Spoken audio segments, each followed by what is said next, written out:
The glass award slips from my fingers before I can stop it. It hits the marble floor and shatters, the sound cutting sharp and clean through the applause filling the ballroom. Nobody looks at me. Every person in that room has their eyes locked on the man at the podium, Richard Cole, my stepfather. He adjusts the microphone, smiles his practiced smile, and says the words that hollow out my chest. This foundation exists because I refused to let my stepson's grief destroy something meaningful. The applause rises. People stand. Someone near the back cheers. I look down at the broken glass at my feet. The award had my daughter's name on it, Emily Hayes Foundation, but that name is not on the banner stretched behind Richard. It is not in the program folded in my hands. It is not anywhere in this room anymore. He removed it, quietly, while I was trusting him.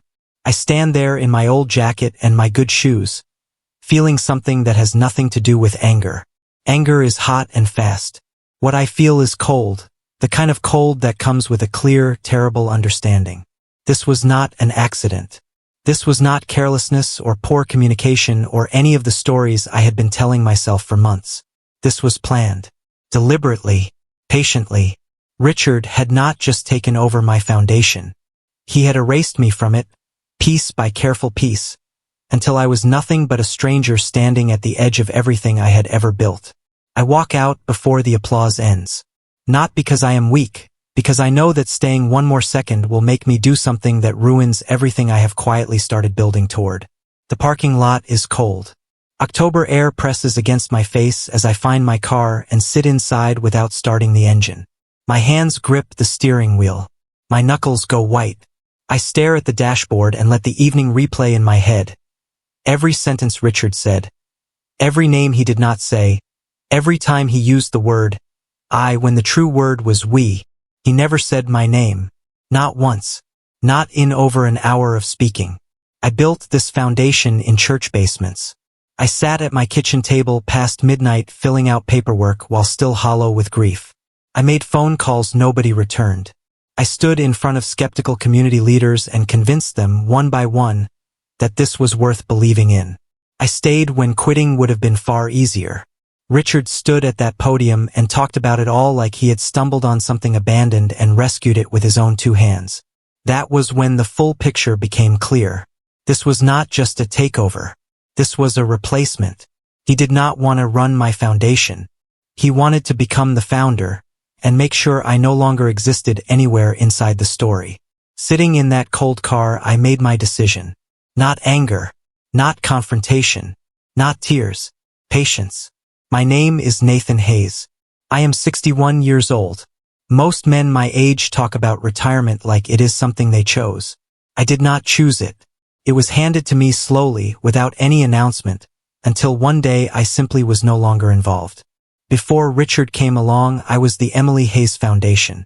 Not just the founder, I was the person who stayed late and arrived early, who believed in what we were doing on the days when nobody else did, who kept going because stopping felt like losing Emily all over again. The foundation began because of my daughter. Emily died at 32, waiting for cancer treatment we could not afford. The illness moved faster than our savings, faster than any loan I could beg for, faster than I could find a way to fight back. When she was gone, I was left with a grief so heavy it nearly finished me. But I also had her last words. Sitting beside her hospital bed in those final hours, she had looked at me with tired eyes still full of something fierce, and she had whispered, "Help someone else, Dad." So I did. For years, I helped families like ours, people losing the race between medical bills and time. I helped them because Emily asked me to, because it was the only way I knew how to keep any part of her alive. That foundation was hers, not Richard's, mine and hers. Richard came into my life through my mother. She had been a widow for 6 years when they met at a church fundraiser, and within 12 months they were married. I did not dislike him at first. He was polished and confident in the way that men who have spent their lives in boardrooms sometimes are.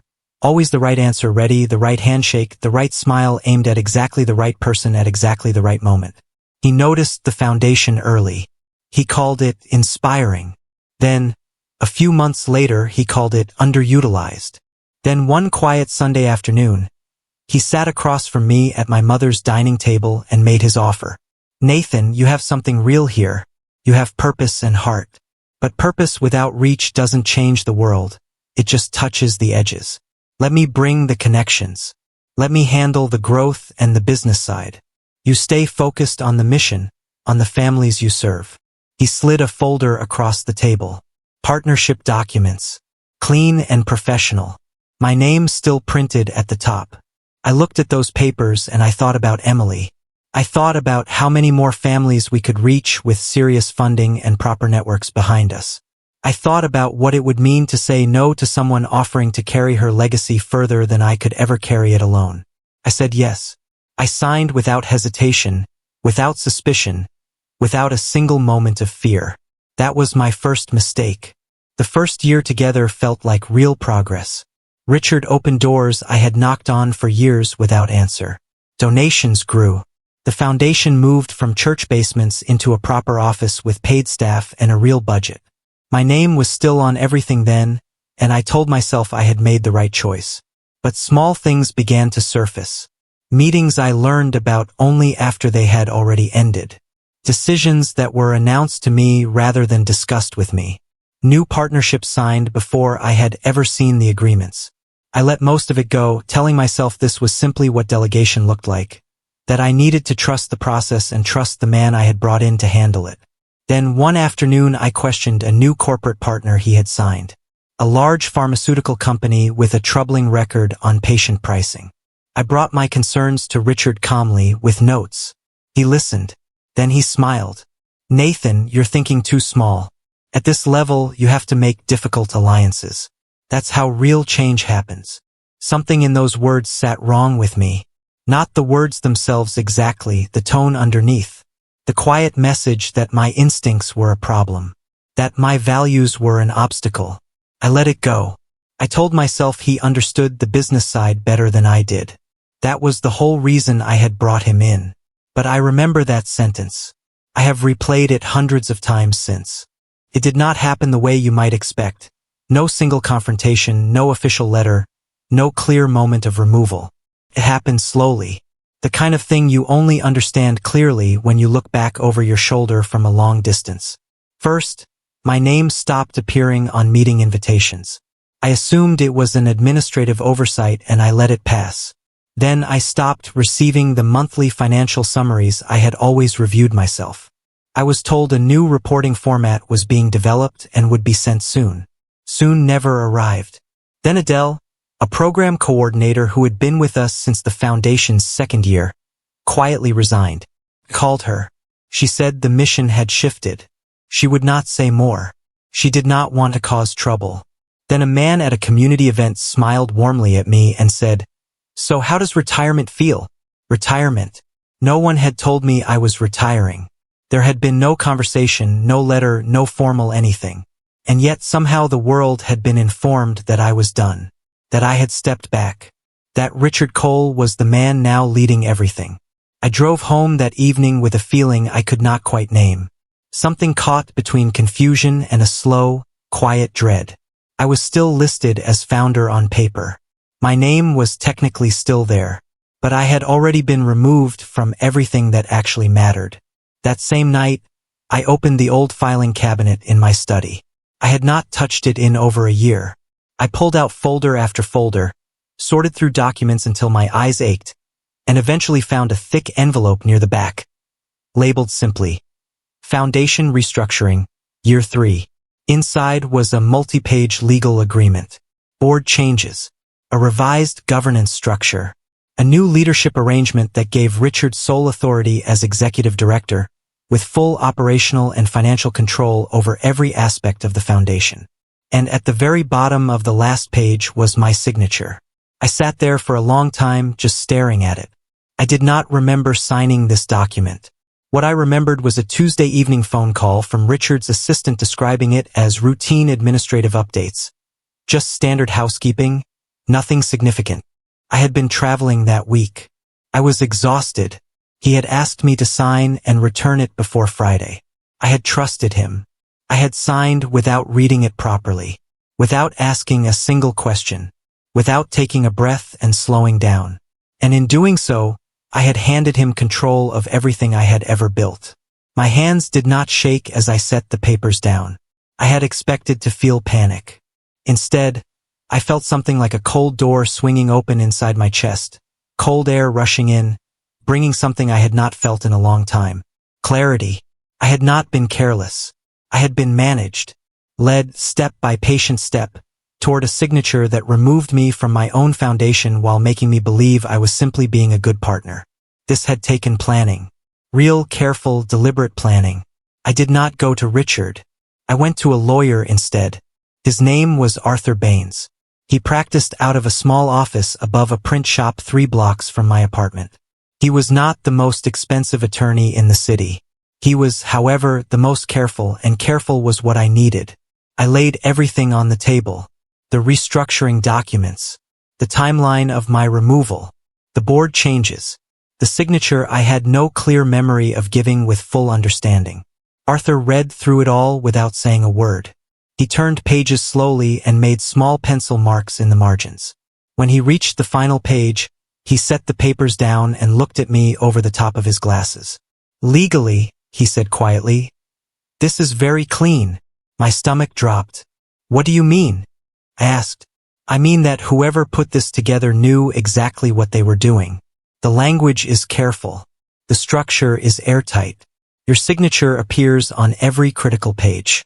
There are no obvious errors to challenge in a straightforward way." He paused. "That doesn't mean nothing wrong happened," he added. "It means proving it will not be simple. Whatever was done to you was done with precision." I thanked him and walked down the stairs to the street. The word clean stayed with me, not because it made me feel helpless, because it told me something important about the kind of man I was dealing with. Richard had not acted recklessly. He had acted deliberately, which meant I needed to do exactly the same. The next step was the money. I submitted a formal request to the Foundation's administrative office for the past 3 years of financial summaries. I was still technically listed as a founding member on the original charter, so the request was difficult to refuse outright. They stalled for 2 weeks. They sent partial documents. They mentioned an ongoing internal audit that no one could explain in any useful detail. The stalling alone told me everything I needed to know about what was inside those records. So I went around them. I still had contacts from the Foundation's early years. Old board members. Former staff. A program officer named Bill who had quietly left 2 years ago and agreed to meet me for coffee on a cold Tuesday morning. Over 2 cups and a mostly untouched plate of pastries, he gave me access to some of the older financial records he had kept personal copies of. Documents he said he had held on to just in case. I spent 4 evenings at my kitchen table with a yellow notepad, working through the numbers. What I found did not add up. Millions of dollars had been allocated to program expenses. But when I compared those figures against the actual program activity, the family grants, the events, the medical partnerships, the numbers were far too large for what had actually been delivered. The spending was very real. The programs it was supposedly funding were not. Money was going somewhere. I just did not know where yet. But for the first time since that night in the ballroom, I felt something shift. I was not chasing a ghost. There was something real buried. One program in particular stopped me cold. It was called the Regional Family Relief Initiative. On paper, it was one of the Foundation's flagship programs, heavily funded, frequently mentioned in Richard's press interviews, described as a working partnership with 3 major hospitals across 2 states. The budget numbers attached to it over 18 months were significant. Hundreds of thousands of dollars, moving through without question. I wrote down the name of the first hospital on the program's listed partner list, Greystone Medical Center, and I called their main number on a Wednesday morning. I asked to be connected to whoever managed their community and nonprofit partnership programs. The woman who answered was polite. She put me on hold for several minutes. When she came back, she asked me to repeat the name of the program I was asking about. I did. Another pause. Then she said, "I'm sorry, sir. I'm not finding any record of that partnership. Could you have the facility name slightly wrong?" I thanked her and called the second hospital on the list. Same answer. The third hospital told me they had been approached over a year ago about a potential partnership, but nothing had ever been signed. No agreement had been formalized. No funds had ever been received. I sat in my kitchen chair without moving for a long time after that last call. A program consuming hundreds of thousands of dollars. And not one hospital on the list had ever heard of it. I sat in silence for a long time after hanging up the phone. I had expected to feel afraid. Or overwhelmed. Maybe both. Instead, what settled over me was something else entirely. A clean, steady clarity, the kind that only comes when you have finally stopped hoping that you are wrong. This was not poor record-keeping. This was not a communication breakdown between departments.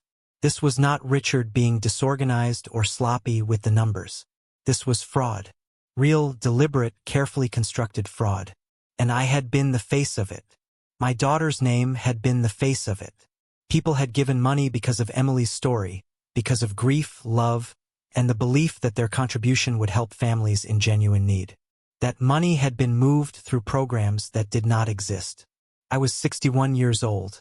I had spent years building something honest out of real pain, and it had been used as a shell, a respectable, emotionally powerful story that made it easy to collect donations and almost impossible to question without seeming cold.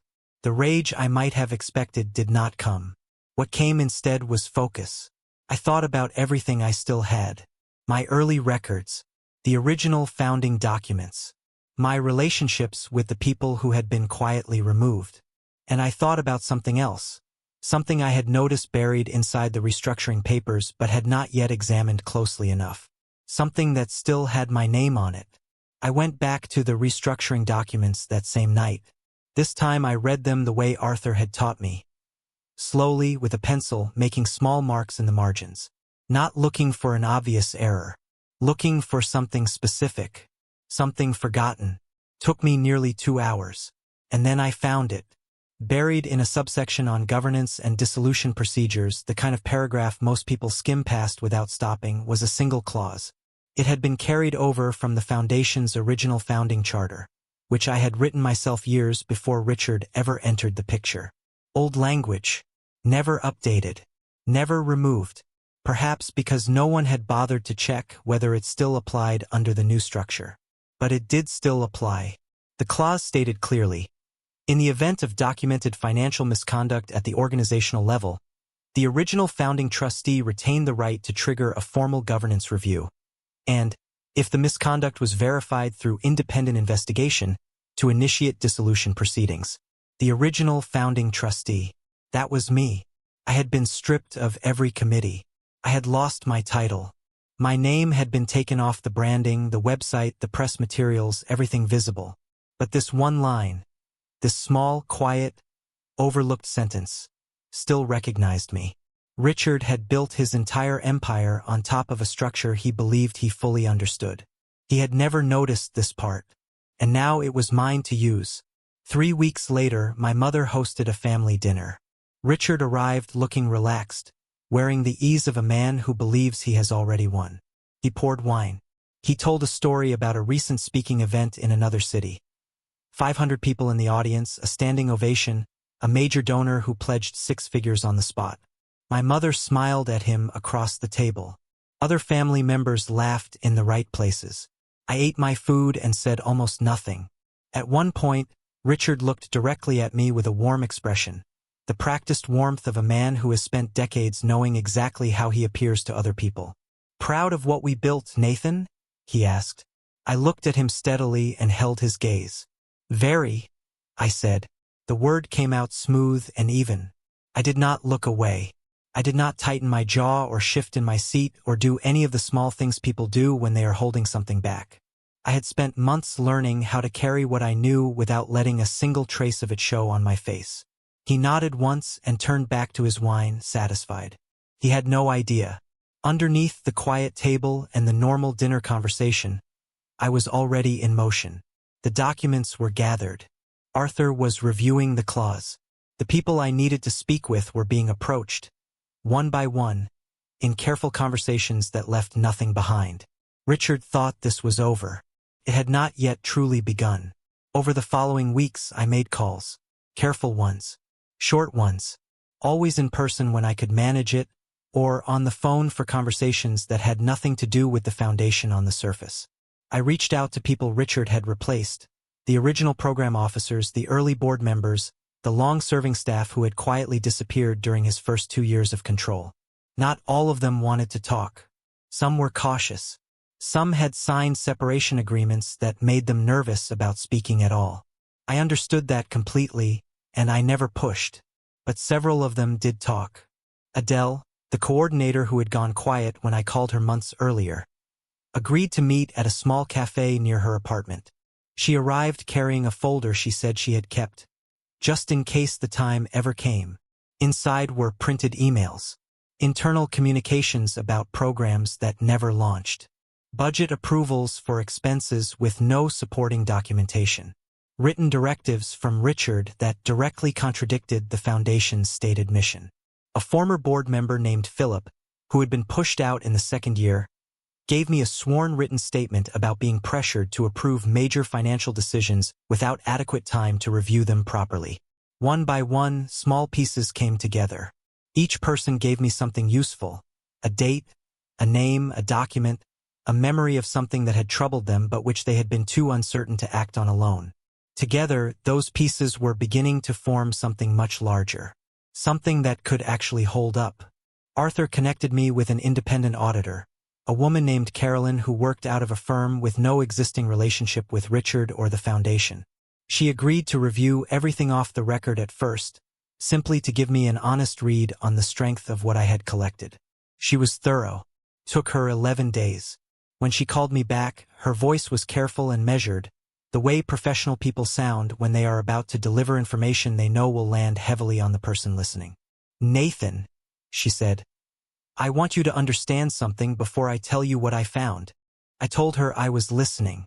"You are sitting on something very big," she said. She walked me through it. The program gaps. The budget allocations with no matching real-world activity.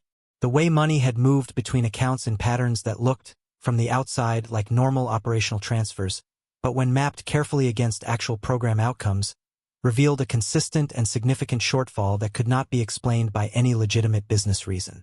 She could not label it fraud herself. That was not her role. But she could tell me that the financial records showed a pattern serious enough to warrant investigation by people with the proper legal authority to go further. She said she would formalize her findings if I chose to move forward. I thanked her and sat quietly for a moment after we hung up. I had grief. I had patience. I had a forgotten clause and a growing stack of evidence. Now I had an auditor willing to put her name on it.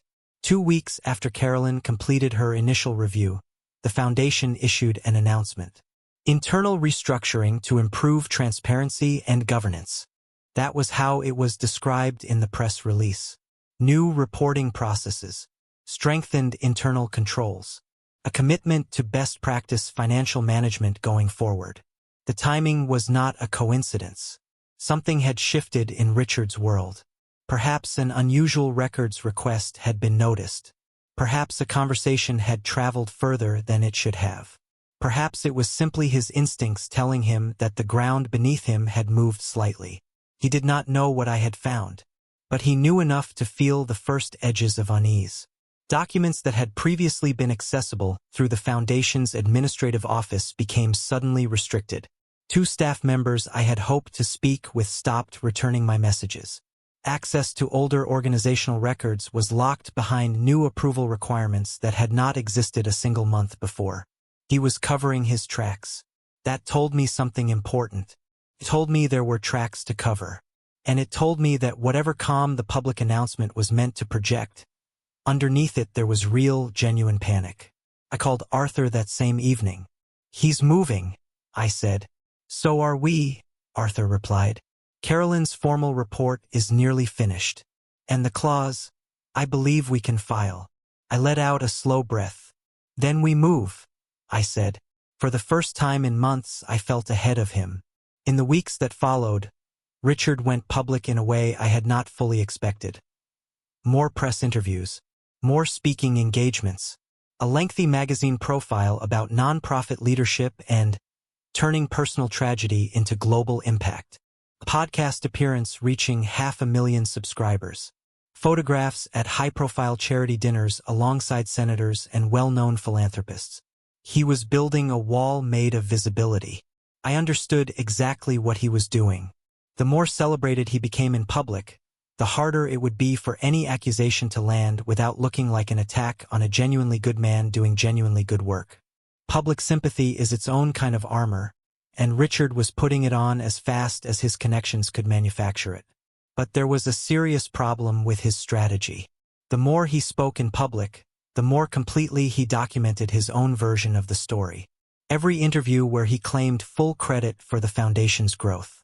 Every quote about his vision and leadership. Every photograph of him standing in front of Emily's name, speaking about her legacy as though it were something he had created. All of it was becoming a permanent record. A record that would look very different when placed directly beside what Carolyn's audit had found. He was building higher and higher because he was trying to outrun something he could not quite see yet. And the higher he built, the more dramatic the fall would be when it arrived. I watched each interview calmly. I saved every article. He was working very hard for a man who believed he had already won. Carolyn delivered her formal report on a Tuesday morning. I sat across from her at Arthur's office table while she walked us through it page by careful page. The language she used was precise and measured, the way a good professional speaks when the facts are serious enough to carry themselves without drama. She had traced the money. Not every dollar. Some paths had been deliberately obscured and would require investigators with full legal authority to follow completely. But enough.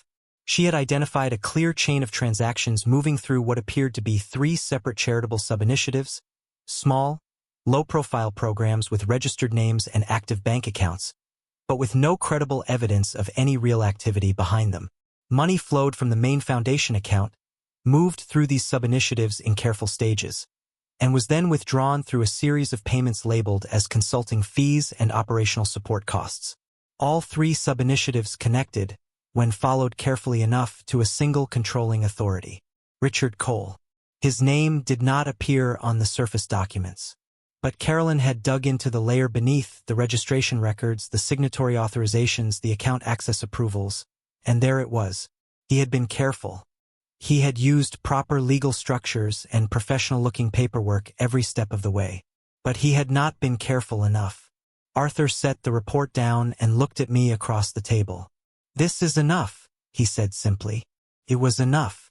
After years of grief, patience, and quiet work done in the dark, it was finally, undeniably enough. We did not go to the police first. Arthur advised against it, and after thinking it through carefully, I agreed. A direct criminal complaint would trigger a public legal process that Richard would immediately move to manage and control. He had experienced lawyers. He had a polished public image and genuine sympathy from people who believed in the Foundation's mission. He had a version of the story he had been rehearsing for years. A criminal route would be slow, loud, and visible, and he would use every single day of that slowness to dig in deeper. But there was another path. Quieter one. The clause in the original founding charter was a legal mechanism, internal, specific, and designed to operate without public fanfare. It did not require a criminal conviction to activate. It required documented evidence of financial misconduct at the organizational level, reviewed and confirmed by an independent party.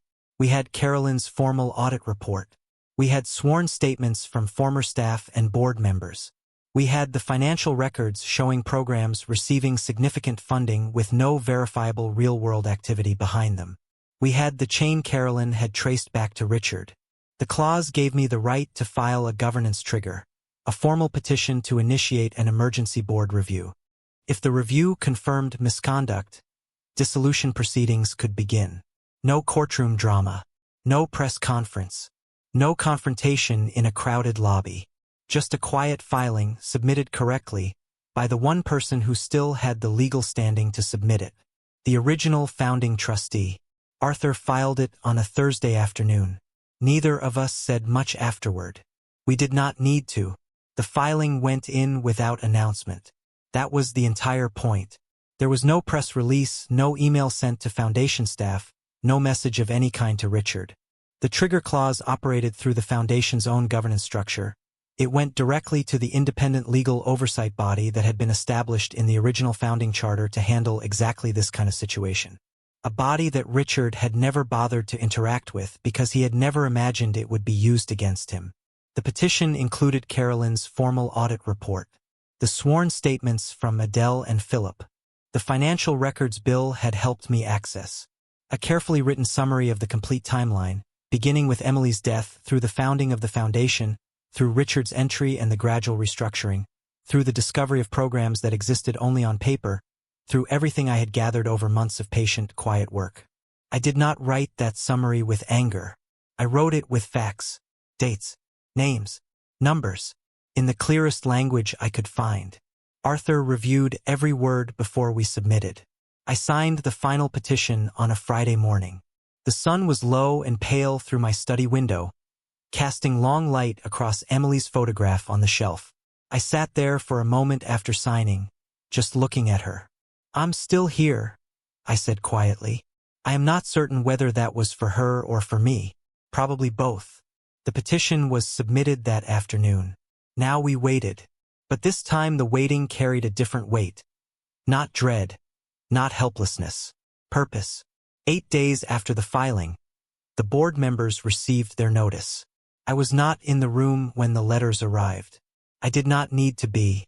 Arthur had a contact within the independent oversight body who was able to confirm that the petition had been accepted as valid and that a formal emergency governance review had been initiated. The foundation was required to respond within 14 days. All major financial activity was placed under a hold pending the outcome. Independent investigators would be brought in to examine the full records. Richard found out on a Monday. I know this because he called my mother that evening and told her, in very controlled language, that there was a legal challenge being raised by a disgruntled former party, and that he was entirely confident it would be resolved quickly. He did not tell her who had filed the petition. My mother called me the following morning. Her voice was careful, asking without quite asking. I told her gently that she would understand everything very soon, and that I needed her to trust me for just a little longer. She went quiet. Then she said, "Nathan, whatever is happening, I know you. I know your heart." That was enough for me. 2 days later, I was sitting in Arthur's office when his phone rang. He answered, listened briefly, and looked across the desk at me. "He wants to meet with you," Arthur said. "Richard. He's requesting a private conversation." I already understood what that meant. He had finally seen the panic for what it was. He came to my apartment on a Wednesday evening. I had expected the Richard who gave speeches. Polished, controlled, already planning his next sentence before the current one was finished. The man who appeared in my doorway looked older than I remembered. The confidence was still there, but it was thin now. The kind you wear over your face when the real thing has already left your body. "Nathan." He said my name like it was an offering. I stepped back and let him in. I did not offer coffee. He sat on the edge of my couch and folded his hands in his lap. He chose each word carefully, like a man who suspected he might be recorded, which he was not, but it no longer mattered. He said there had been misunderstandings. He said the financial structures were more complex than they appeared, and that a proper review would actually prove everything was legitimate. He said he had always respected me and always valued what I had built. He said we could resolve everything privately, without damaging the foundation's reputation or, most importantly, Emily's name. Then, finally, he said the words he had prepared. "Edward." He began, then caught himself. "Nathan, we can fix this."